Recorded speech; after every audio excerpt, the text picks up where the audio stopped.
Hello বন্ধুরা, আমার এই চ্যানেলের নতুন আরেকটা ব্লগে তোমাদের সবাইকে স্বাগত। আজকে আমি শেয়ার করছি লেটার জে। লেটার জে দিয়ে সবচেয়ে প্রথমেই যেটা আমাদের মাথায় আসে সেটা হচ্ছে জে ফর জ্যাম।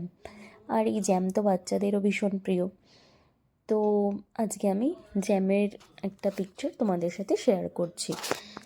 আর এটার অ্যামেজিং ফ্যাক্ট হলো jam is the source of energy and fibre. এটাতে প্রচুর পরিমাণে ফাইবার আর এনার্জি থাকে। আর এটা আমাদের ব্লাড প্রেশারটাকে লো করতে হেল্প করে। তারপরে তোমার যে স্ট্রোক বা হার্ট অ্যাটাক এইগুলোর যে রিস্ক থাকে সেটাকে রিডিউস করে অনেকটা।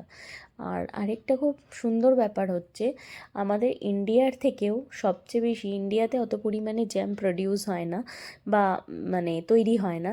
সবচেয়ে বেশি যেখান থেকে জ্যাম সব জায়গায় এক্সপোর্ট করা হয় সেটা হচ্ছে ফ্রান্স, স্পেন, ইটালি, টার্কি আর জার্মানি। এই সব জায়গায় প্রচুর পরিমাণে জ্যাম প্রডিউস করা হয় এবং এখান থেকে সারা পৃথিবীর সব জায়গায় এক্সপোর্ট করা হয়ে থাকে। আর আমাদের ইন্ডিয়াতে জ্যামটা অতটাও না মানে পপুলার হলেও বাইরের কান্ট্রিগুলোতে জ্যাম প্রচণ্ড পরিমাণে পপুলার।